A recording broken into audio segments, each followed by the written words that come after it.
Welcome to the Get to the Root podcast, where we build your health from the ground up. At Root Functional Medicine, we're on a mission to bring sustainable and validated functional medicine to the world. As a team of doctors and dietitians, we are dedicated to treating gut health, hormones, autoimmune conditions, and metabolic health at the root cause through advanced testing, food as medicine, and telehealth programs. For years, we've been helping people get to the root of their health concerns. Now, we're here to share our knowledge so you can benefit too. Stay tuned and join us as we get to the root.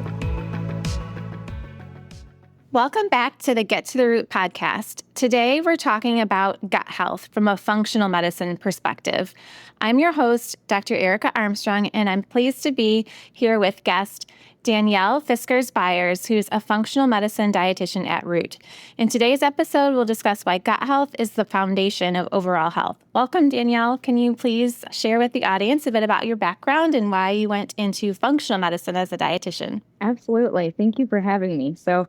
My background in nutrition, I have a bachelor's of science in nutrition and dietetics from Western Michigan University. And after graduation and completing my internship, I went into work in various different settings. So the WIC program as an outpatient dietitian, I worked with a CPG company doing product development. I was in the digital health and wellness space. And no matter where I landed, I just saw how difficult it was to really help people. And I understood that frustration and difficulty with my own health issues. When I started shifting my health practices more towards that functional medicine and functional nutrition, I saw how much it improved my health, and I really wanted to explore what that could look like for patients as well.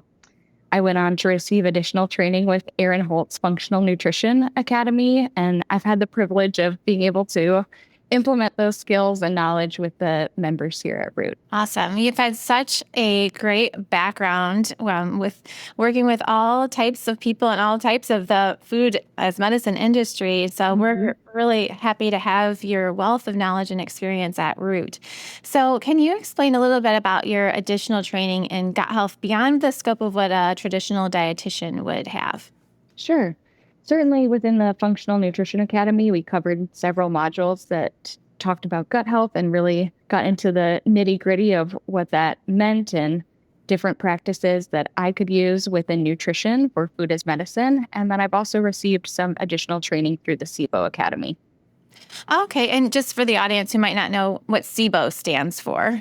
Yeah, SIBO stands for small intestines bacterial overgrowth. Okay, so that imbalance in the microbiome in the first part of the gut right after the stomach, and we see symptoms both inside and outside of the gut coming from this imbalance is a very common gut health condition. So breaking it down, when we're talking about the gut, we are talking about from the mouth to the bottom, but mainly for our purposes in this talk, we can talk about the big part of this, the small intestine, which we just started to hint at. So Danielle, how would you describe the makeup of the gut? Yeah, I would say it's a complex ecosystem. So it is involved in several crucial roles for overall health, certainly digestion, but also with our immune system, metabolism, brain function, inflammation regulation. It's made up of trillions of different bacteria and viruses and different fungi, all kinds of different microbes. And we often refer to this as the gut microbiome. If we were to zoom in a little bit closer, we could look at the anatomy of the gut. So the gut lining, which is just a single layer, which is, I think, surprising for a lot of us when we think about that it's just one layer that a lot of these things are passing through. It is selective, though, so allowing certain nutrients to pass through, but then blocking other things like toxins, pathogens, and undigested food from getting into our bloodstream. Yeah, it's amazing that there's only one tiny single cell layer in between what we take in from the outside world and then what circulates through our body. And actually, what comes into contact with our body first contacts the immune system. 70% of our immune system is right under that single cell layer. And so knowing that helps us understand why gut health is so crucial for our immunity, not only our immunity, but also the way inflammation is produced comes from the immune system. And if that inflammation is produced there, it will circulate and affect all the organs, systems. Mm-hmm. Danielle, can you expand a little bit more on what happens in the gut affects the rest of our body systems? Sure. So we can think of our gut barrier, like we just talked about, as ground zero. When our gut barrier and that mucosal layer becomes compromised, this allows for more of those harmful substances that we were talking about, those things like toxins or pathogens, or for lack of a better term, food particles, to enter circulation. Our immune system is then going to respond to that. So things that aren't supposed to be there are going to be flagged by our immune system, and those inflammatory molecules are then going to enter circulation. I like to think of that barrier sort of as like bricks in a brick wall or logs in a log cabin. If there are gaps in the brick wall or logs, things from the outside world are going to get inside of that structure. We refer to this as leaky gut. So that can lead to things like more inflammation, autoimmunity, and food sensitivities. The systemic inflammation can then contribute to lots of symptoms that we see at the Root Clinic, things like brain fog, anxiety, depression, hormonal imbalances, and even skin conditions like acne and eczema. Yeah, so it's true that multiple different symptoms can have one treatable root cause, and things that you might not think were related when you're thinking about mood to skin to gut, but really inflammation may be a common variable in all of those symptoms. You might say the gut is somewhat the control center for overall health. Many chronic conditions, from autoimmune diseases to mental health, have gut-based origins. And functional medicine focuses on healing the root cause and not just symptoms. And so if we start talking about how to improve the gut, we have to talk about the microbiome and, why taking probiotics isn't enough. It's about diversity of the microbiome and the balance of it. And how would you define the microbiome? Yeah, we touched on this at the beginning of the episode. So again, it's that ecosystem. It's made up of trillions of different species of bacteria, different fungi, viruses, all of that lives within the microbiome in our gut. We often hear things referred to as good or bad bacteria, and that's something we certainly do talk about within our practice at Root Functional Medicine, but we need a good variety of things. So just because something is there doesn't mean that it's necessarily bad. So we think of these things as beneficial bacteria and maybe labeling them more as opportunistic or pathogenic bacteria, viruses, and organisms is a better way to think of that rather than those binary good or bad. Yeah, so if your gut health creates an environment that is giving an opportunity for bacteria to overgrow, that can set you up for a dysbiosis. And as far as the microbiome, it influences a lot of different hormones and systems. Let's go over of what the microbiome can actually influence. Yeah. So top level view, and then we'll dive into each of these topics: metabolism, mental health, hormonal balances, our immune system function, even things like nutrient absorption will be impacted by the diversity and makeup of our microbiome. So let's start with metabolism. The gut supports metabolism and weight regulation through a variety of different ways. Certainly the makeup of the different bacteria will influence how our metabolism is functioning. We also know that things like GLP-1, which is so popular these days, it's something that we do produce in our own bodies. That is peptide hormone that we produce in the L cells that are located in the small intestines and colon. So our gut health will impact how much GLP-1 we're able to produce on our own. When we think about the way that gut health influences mental health, we can think of the enteric nervous system, also known as the gut-brain connection. If you've ever had those butterflies in your stomach, that's your gut-brain connection at work. So the enteric nervous system is a network of over 100 million neurons that are embedded within the gut wall, and they help to regulate our mood, our digestion, even production of neurotransmitters like serotonin. So what we can sometimes think of that happy hormone. For hormonal balance, when we think of hormone balance, we know that our gut directly influences the endocrine system, which is responsible for hormone production by regulating metabolism, absorption, and elimination of hormones. The composition of our microbiome produces and modulates hormones like serotonin, cortisol, and insulin. In a state of dysbiosis or in an imbalanced gut microbiome, that can contribute to hormonal imbalances like PCOS or estrogen dominance. Adrenal dysfunction can be impacted by our gut health, and autoimmune thyroid conditions. That's a common question that we get at root when we're treating women with hormonal disorders and we want to check their gut health. Things like you mentioned PCOS or polycystic ovarian syndrome or fertility or even endometriosis. Mhm. And what we're looking for still is root causes because we know that inflammation can trigger symptoms in all hormonal imbalances. So we do often find the root cause for hormonal imbalances in the gut. Absolutely. Yes. And I think that can be really encouraging for our members to know that while they work on gut health, they are also addressing hormonal imbalances or helping to improve their hormones. So it's not like we're just treating one thing at once. We also see this downstream positive impact. In terms of immune system function, within our gut, we have something called GALT. So that would be the gut-associated lymphoid tissue. And the GALT is a specialized immune system network within that mucosal lining. Again, thinking about if our mucosal lining is not working properly, that's going to impact our immune function.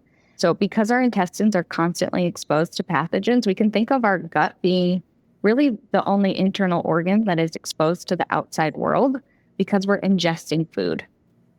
So the GALT helps to train our immune cells to determine which of those substances it's coming into contact with are truly harmful and which are not.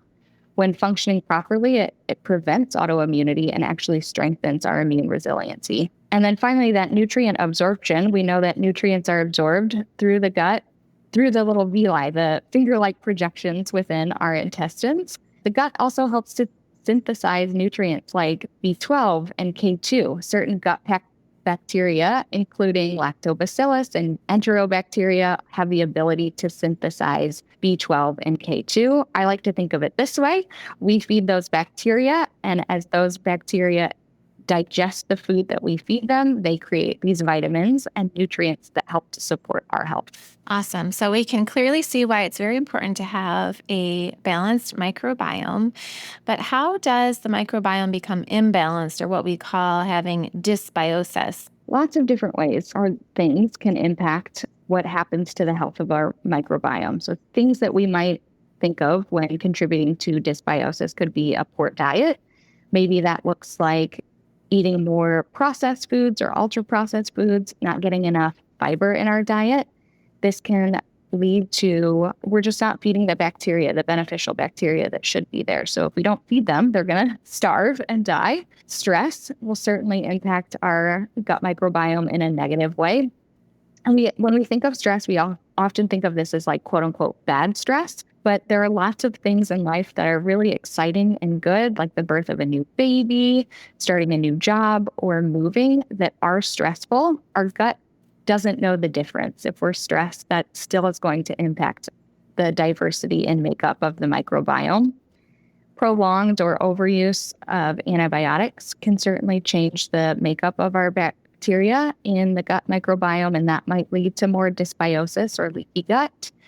Things like toxin exposure. So if we are getting exposed to different toxins, whether that be through pathogens or heavy metals or oxidative stress through other things, that can certainly also impact a poor balance in the gut. So food and stress and lifestyle are all information for your gut that influences what happens after the gut responds and the rest of the body. So how would you recommend that people eat for a healthy microbiome?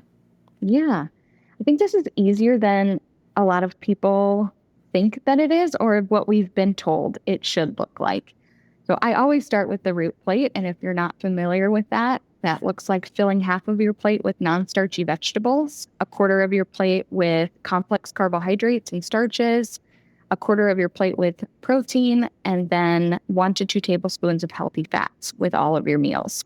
So I think starting there, if we can get all 3 of your meals following that root plate pattern, something we call PFC balance, so protein, fat, carbohydrate balance, we're definitely moving you in the right direction.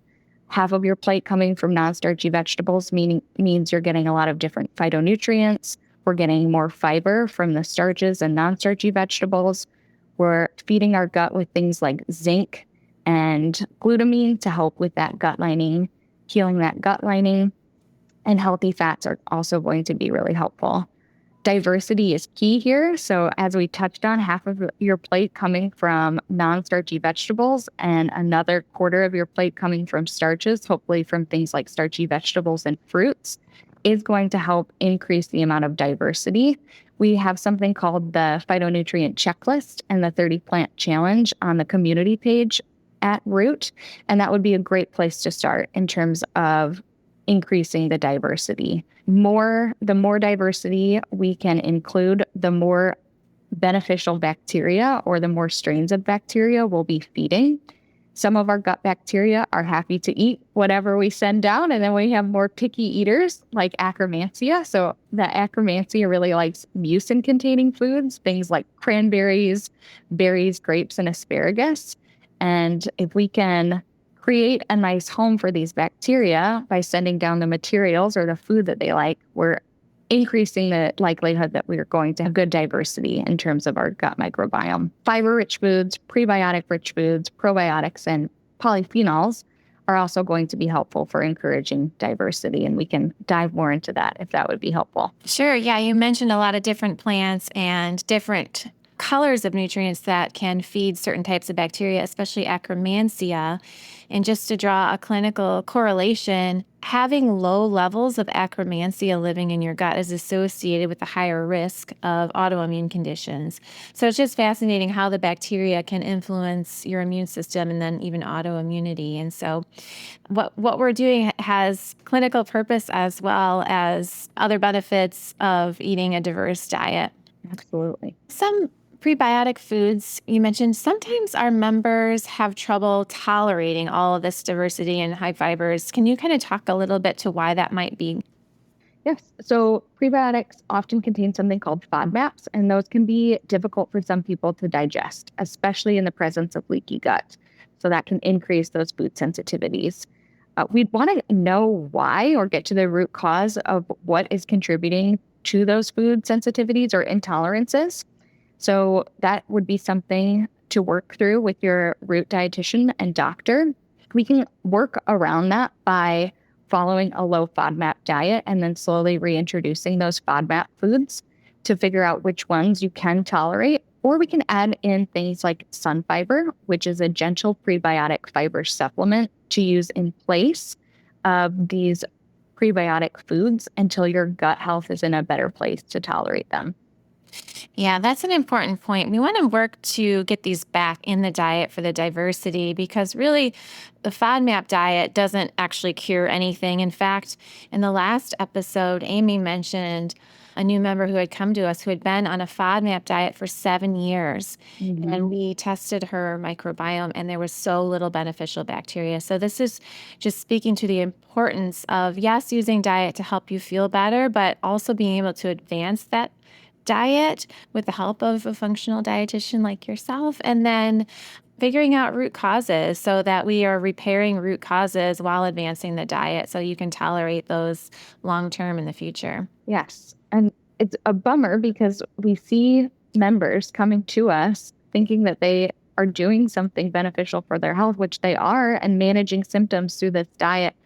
But it's also very restrictive and, like you said, can really negatively impact their gut health, which they're likely trying to improve by following the diet. Yes, important points. Anything in particular you would suggest reducing or avoiding? I would start with trying to work out those ultra-processed foods and more processed foods. So if we can focus on more single ingredient foods, the better. Certainly that's not or doesn't feel accessible to everyone at once. So just trying to look at the packaging on the foods that you are buying and look for things that you can pronounce or a shorter ingredient list in those foods is a great place to start. We also know that excessive sugar and alcohol can negatively impact the diversity of our gut microbiome. So working on reducing the amount of sugar that you're eating in your diet, this wouldn't be from things like fruit per se, but it would be more of those added sugars. And then definitely alcohol. We know that there's no real health benefit to alcohol, and working to reduce or limit your alcohol intake can be really helpful. Artificial sweeteners, there's a lot of controversy around these, but we do know that there are some studies to show that they can disrupt that beneficial gut bacteria. If you are in a state of having a lot of gut health related symptoms, working on certainly reducing, if not avoiding entirely, those artificial sweeteners will likely be a benefit to you. There are a lot of things on the market right now that are marketed towards gut health, and I wouldn't say that we'd want to totally avoid those things necessarily, but they certainly aren't necessary for improving your gut health. One thing that comes to mind would be something like a greens powder. We can fall into this trap of thinking that's all we have to do for our fruit and vegetable consumption. It's in this little powder and we can get on with our day, but we're missing a lot of the key nutrients that those whole foods would provide. So things like fiber and some of those polyphenols and prebiotics. Things like Olipop, so more of those fiber-rich sodas, let's say. Again, they're a nice treat, but not necessarily the thing to bank on for improving your gut health. If anything, they often include a lot of those FODMAPs that we talked about earlier, so might actually drive symptoms for people. Right. Yes.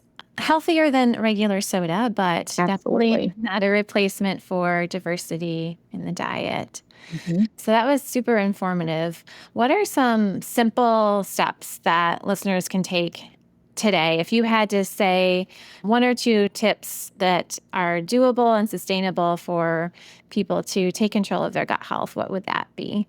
Yeah, I would challenge people to start looking at how many different fruits and vegetables they're eating throughout their day or week.